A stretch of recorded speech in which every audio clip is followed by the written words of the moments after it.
Večerna zarja, vznemirljiv pogled, poljub neba in zemlje, a poteza izmučenega dneva, ki zamira, že drsi v večer, pa vendar je še zmerom dan.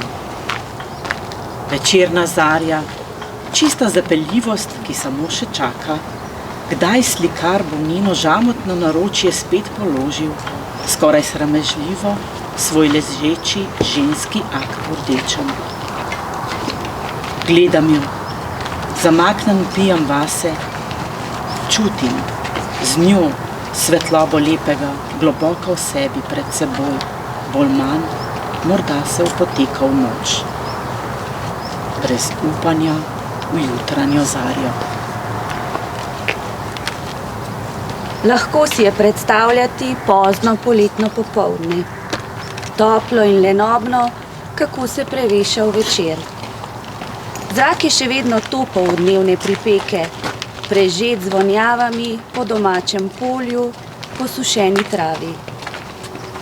Na nebu sonce počasi, daleč preko črnega grabna in domžalskih ravnic odstopa prostor večernici in prvim zvezdam.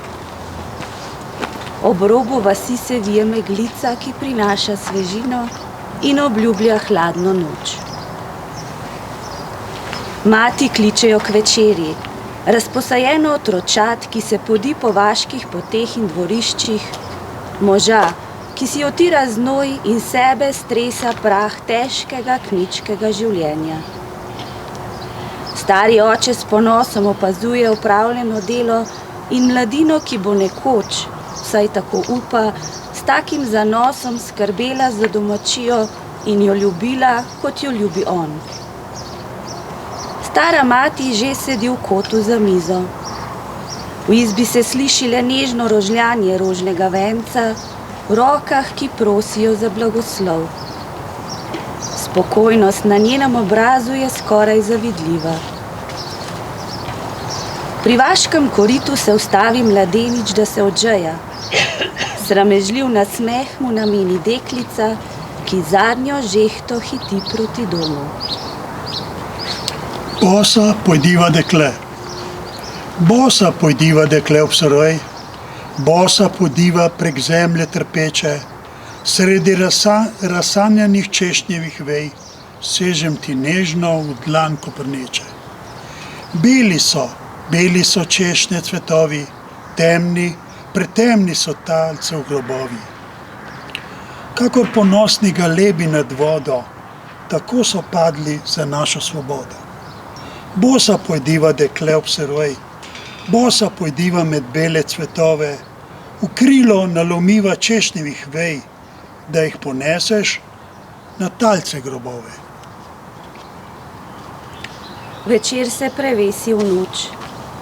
Zvezde se sijejo še močneje, mesec pa se povzpne višje na nebeški svod, svetel in tih kot tišina pred nečim nepredstavljivim.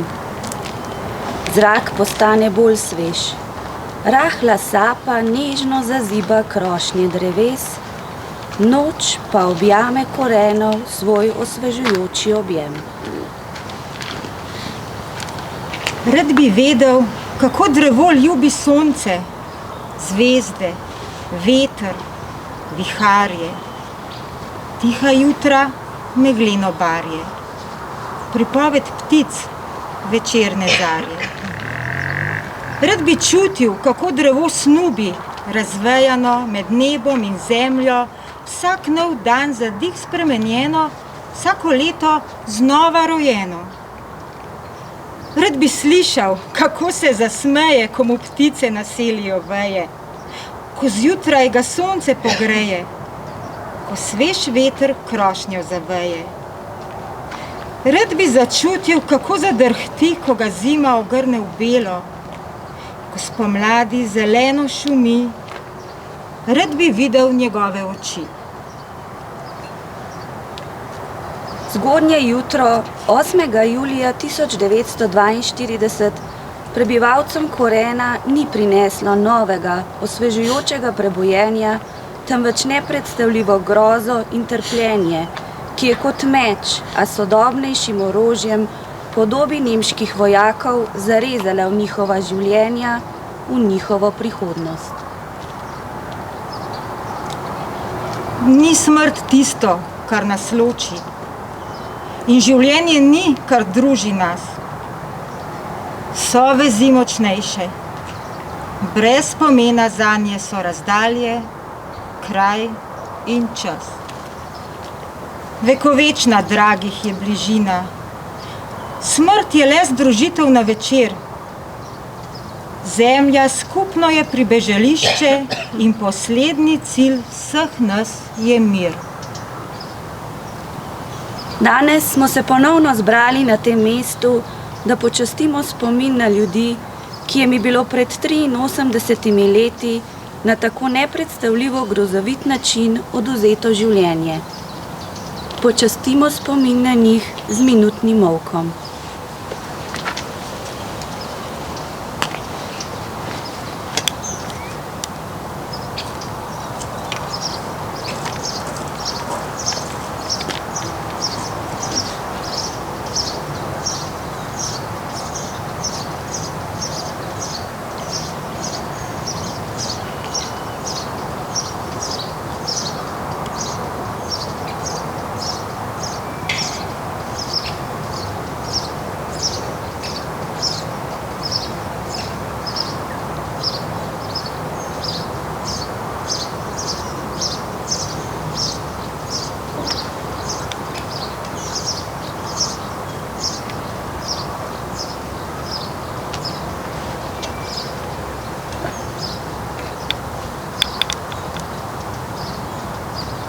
Slava jim. Požgana vas, trdno odmeva korak, povsod okrog ti je tišina. Težak, bolesten spomin, stiska samotno srce. Tukaj življenja je dni, pokoju preživljanost človek. Nagelj je v oknu cvetel, grulil na dvoru golob. Tiho je zdaj naokrog in molk je med črnim zidovjem, suhe štrlijo čez pot veje ožganih dreves. Sredi domače vasi, ob stezi, s plevelom prelasli, našlo smo svoj zadnji mir 20 trpečih ljudi. Eden je bil jem sovrag in v enem grobu zdaj ležijo. Angel na grobu kleči, angel z razbito glavo. V vaškem koritu pa vre in peni se bistri studenec. V njem partizani gase, žejo si mimo grede.